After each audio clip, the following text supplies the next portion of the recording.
Well, you are no doubt going to remember him from the Arizona Diamondbacks. How could you forget? 2001 World Championship team. Woo! Like, insert the crowd cheering. But these days, Reggie Sanders has a new game. Let's watch that one again.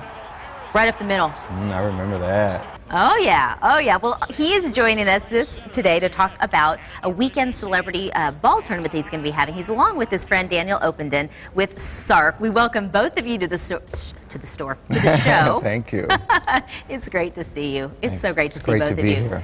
Autism. Yes. That's the name of the game in your new game plan here. Absolutely right. My brother was diagnosed with autism, and I started my foundation in 1992, and so it was in Cincinnati, and it's so near and dear to my heart. And you know, as you know, our mission for the Reggie Sanders Foundation is basically to provide support to children and adults affected with autism, you know, through family support, education, advocacy, and public awareness, and also for these kids and adults to be accepted and also included.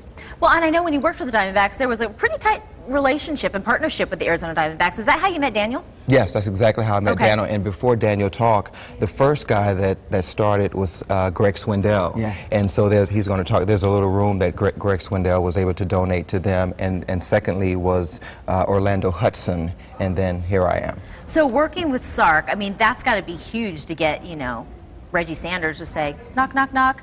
Can I support you? Can I champion for this cause? Absolutely. I mean, that's a huge gift right there. It's huge, and all of the Arizona Diamondbacks have been really helpful for us for a number of years, starting with Greg Swindell, Orlando Hudson. Darren Sutton does a golf tournament for us every year, and now with Reggie, we're really excited about this next tournament. It's great to have that support. So for people that are unfamiliar with SARK, let's explain what the acronym means and exactly what you're doing in the community for people that are affected by autism, which quite frankly is almost everybody that you know.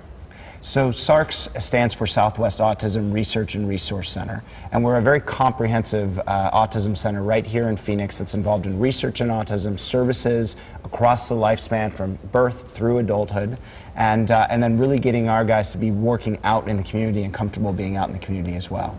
As a parent, I think what's so frustrating to me is that now, because there is more of an awareness, that I look at my sons and I go, okay, are you hitting that milestone? Are you hitting that milestone? Because we don't know why it occurs, and that must be frustrating for you as well. You know. It was definitely frustrating for me. I had an opportunity before I came here to go to their facility, and they're doing an amazing job.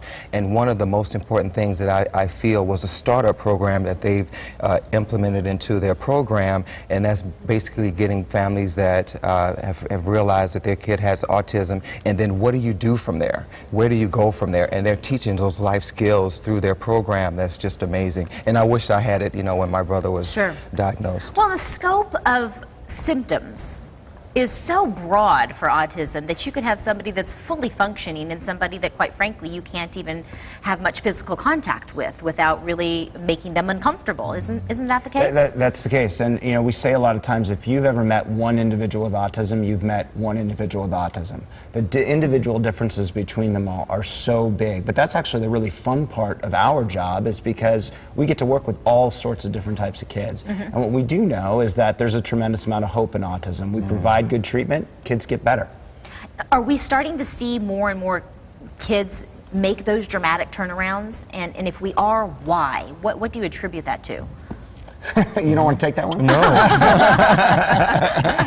You know, we attribute it to good early intensive intervention. If we get kids caught early and expose them to really good intensive intervention, we see kids get better. And now we're working with adolescents and adults. And what we're finding is that we've been ignoring this population of people with autism who also have a lot to offer and contribute to our community. We've got them working out in the community, in paying jobs, contributing tax-paying citizens. So there's a lot that's there, and it's a good investment for any community to invest in autism. Reggie, in as much as you feel comfortable, how has autism and the fact that your brother has struggled with this for so many years, how has it affected day-to-day operations with your family, day-to-day relationships, and just kind of the way you do business as a family? Yeah, it's a very difficult process. You know, there's this old saying, you know, with a mother with autism, although my child has walked a long way, I have walked a longer way. And so it's very difficult process to be able to even understand and comprehend the day-to-day process of, you know, one day he may want this piece of paper, and then tomorrow get that paper out of my face, and how do you deal with all those kind of, you know, situations that may occur.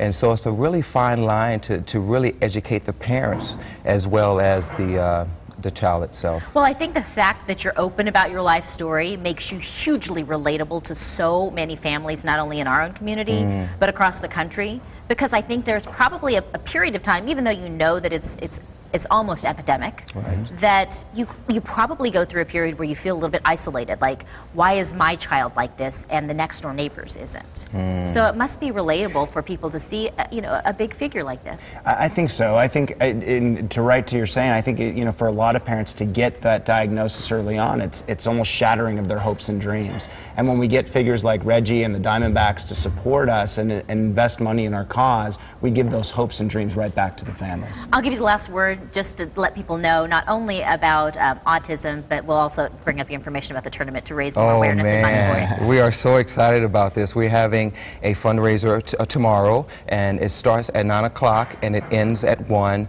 We have, you know, it's going to be a wiffle ball game that we're playing, and hopefully we can see you out there. I can show you some of Wouldn't that be fun? Yeah, that would be a lot of fun. So yeah, so we're just going to try to do it as communal as we possibly can to bring, you know, have the community involved. And it's $2 to get in. And then we're also going to have a clinic on the outside of it, and it's going to be life skills for the kids, you know, talking about just what it takes to be just a good human being. Yeah. Well, thank you so much, gentlemen. Thank you.